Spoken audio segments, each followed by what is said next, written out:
Assalomu alaykum hurmatli anglovchilar. Huzuringlarda ustoz Muhammad Yusufning Qur'oni Karim qandoq kitob nomli asari. Yoqtirib anglag'aysizlar. A'udhu billahi minash shaytonir rojim. Bismillahir rohmanir rohim. Qur'oni Karimning Uyg'urcha tarjima va tafsirlari. Hozir dunyoda Qur'oni Karimning 1200 dan ortiq tarjima nusxasi borligi va 140 dan ko'proq millatning tiliga tarjima qilinib bo'lganligi ma'lum. Hatto ba'zi millatlarning tilida 100 xildan ortiq Qur'oni Karim tarjimasi topiladi.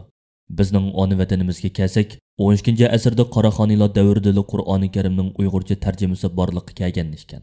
Hozir bu tarjima nusxasining 8 xil qo'lyozma nusxasi to'liq yoki kamtik holatda chet ellarning muzeylarida yoki kutubxonalarda saqlanmoqda ekan.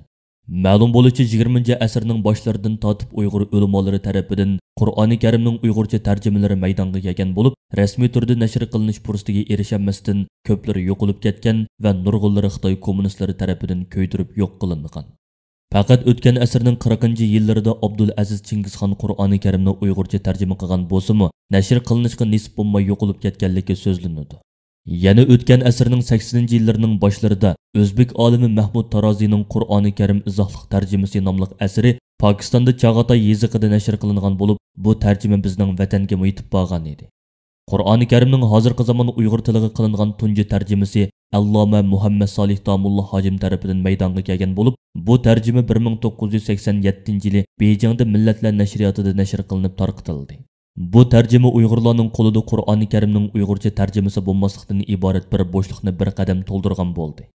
2012-yili atalmış Uyg'ur Abdunum Royliq Islom jamiyati tomonidan Qur'oni Karimning Uyg'urcha tarjimasi nashr qilinib tarqatildi. 2017-yili Anas olim tomonidan Qur'oni Karimning izohliq tarjimasi yozilib Turkiyada nashr qilindi. Peqir 17 yildan beri Qur'oni Karimning Uyg'urcha tarjimasiga ishlab kelmoqda. Yaqinda nashrdan chiqishi kutilmoqda. Aslida tarjimaning ko'p bo'lishi ziyonliq emas, balki foydaliqdir. Turkchadami 100 dan ko'proq Qur'oni Karim tarjimasi borligi so'zlanadi. Uyg'urlardan chiqqan mufassirlar. Uyg'urlar turkiy tilli xalqlar ichida Qur'oni Karimni eng dastlab tarjima va tafsir qilgan xalqdir. Uyg'urlar ichidan chiqqan mufassirlar tuvandikicha. 1. Uyg'urlar ichida Qur'oni Karimning tafsirini eng dastlab yozgan kishi otoqliq tilshunos olim Mahmud Qashqariyning ustozi Husayn ibn Ali ibn Xalaf Qashqari degan kishi bo'lib, bu zot Qaraxoniylar xonligining bir qancha avlod xonlarining ma'naviy dohiysi, shundoqla tonilgan mudarris edi. U umri ichida 200 parchadan ko'proq kitob yozganning sirtida Qur'oni Karimning tafsirini yozgan.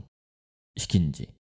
Milodiya 1735-yildan 1756-yilgacha Yakanda hukmdor bo'lgan Xo'ja Yoqub degan kishi davlat xarajati bilan Qur'oni Karimning Uyg'urcha tafsirini yozdirib, nashr qildirgan.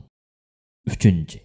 Qog'iliqda o'tgan dongliq ulamo Husaynxon Tajalli 1910-yili Qur'oni Karimning Uyg'urcha tafsirini yozib chiqqan. 4. Sabit Damulla hojim Shingsayning turmisida milodiya 1937-yildan umrining oxirigacha kuch sarf qilib, Roshan Bayon Turkiy Tafsirul Qur'on degan Uyg'urcha tafsirini yozib chiqqan bo'lib, uning 30-parisi 1948-yili G'uljida besib tarqatilgan. Bu tafsirning qo'lyozma nusxasini Sabit Damullaning G'uljidagi o'g'li Abdullah 1961-yili atalmış Uyg'ur Abdunum Royliq Millatlar tadqiqot o'rniga topshirgan ekan. 5. 1990-yillari Muhammad Solih Domullo hojim tomonidan oxirgi 2 parining tafsiri nashr qilindi. 6. 1955-yili Muhammad Zerib Qora hojim G'uljida Qur'oni Karim tafsirini Uyg'urcha yozib chiqqan. Zerib Qora hojimning 1926-yili Qashqarda yozib chiqqan Amma parasining tafsiri nomli asari 1987-yili Qatarda faksimil qilib aslidagi Chag'atay yeziqida besib tarqatilgan.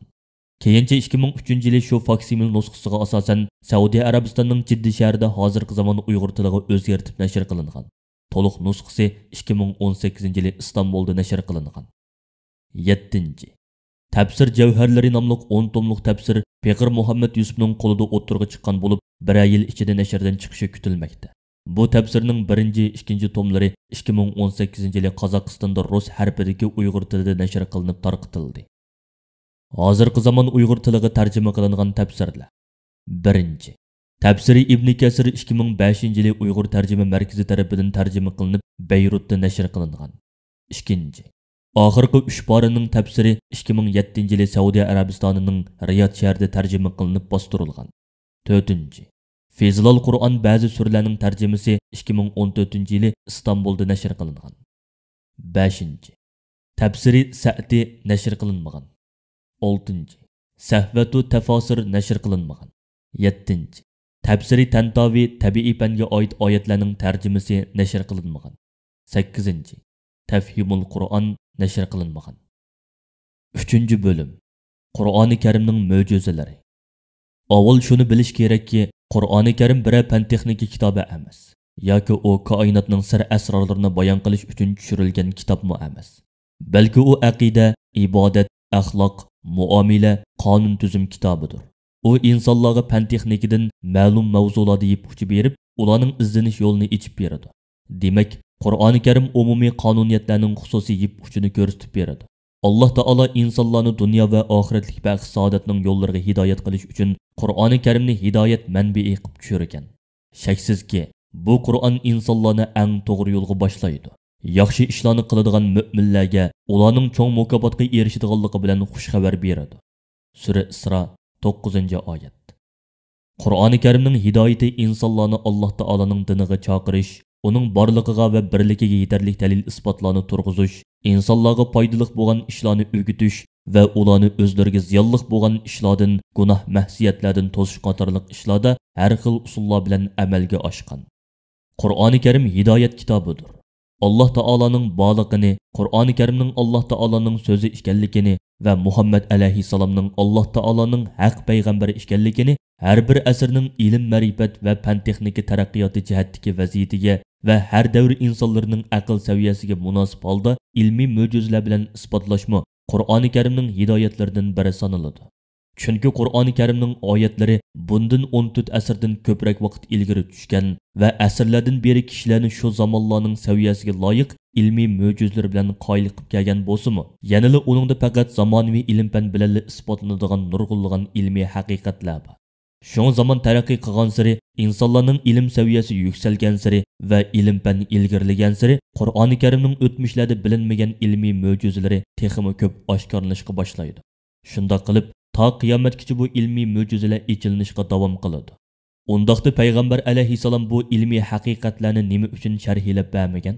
Bu savolning javobi mundaq. Payg'ambar alayhisalomning hozir kashf qilingan va keyincha kashf qilinadigan butun ilmiy haqiqatlarni sharhlab bermaganligining sababiga kelsak, payg'ambar alayhisalom musulmonlarning aqida, axloq masalalarida, kundalik ibodatlarida, muomala ishlarida, halol harom masalasida bilishi zarur bo'lgan shariat ahkomlarini to'liq bilan sharhlab bergan. Chunki musulmonlarga buyurilgani shu edi. Ammo Qur'oni Karimdagi koinot asrorlariga munosabatlik ilmlardan o'zi bilganlarini va ehtiyoj tuyg'unlarini bayon qilib berishda kifoyalangan. Chunki bu ilmiy haqiqatlarni hozirgi bo'yicha sharhlab berganda, ularni shu chog'lardagi insonlarning aqli qabul qilinmaydi. Bu ahvolning asosli masala bo'lgan diniy masalalarga salbiy ta'sir bo'lib qilish ehtimoli bor edi. Chunki payg'ambar alayhisalomning Alloh taolaning qudrati bilan bir kechada Makkadan Falastindagi Masjidi Aqsoga berib kelganlik qissini shu vaqtdagi insonlarning ko'p sonliqi qabul qilinmagan yerda hozirgi ilmiy kashfiyotlardan so'z etishga hargizmi o'rin yo'q edi. Hatto mundan 100 yil burungi insonlarga yonfon, kompyuter, internet, antena qatorliq hozirgi zamon fan texnikalaridan so'z ochgan odam har qancha ishonchlik olim kishi bo'lib ketsa-mu, insonlar hamon uni yolg'onga chiqaradiganligi turg'onli gap edi. Qur'oni Karim adabiy, ilmiy, kelajakdan xabar berish, har zamonga munosib shariat belgilash qatorliq ko'plagan mo'jizalarni o'z ichiga olgan. Qur'oni Karimning mo'jizalik taraflari intoyin ko'p. Mashhurlari tuvandikicha. 1. Qur'oni Karimning bayonidagi adabiy mo'jizasi. 2. Qur'oni Karimning ilmiy mo'jizasi. 3. Qur'oni Karimning kelajakdan xabar berishdagi mo'jizasi.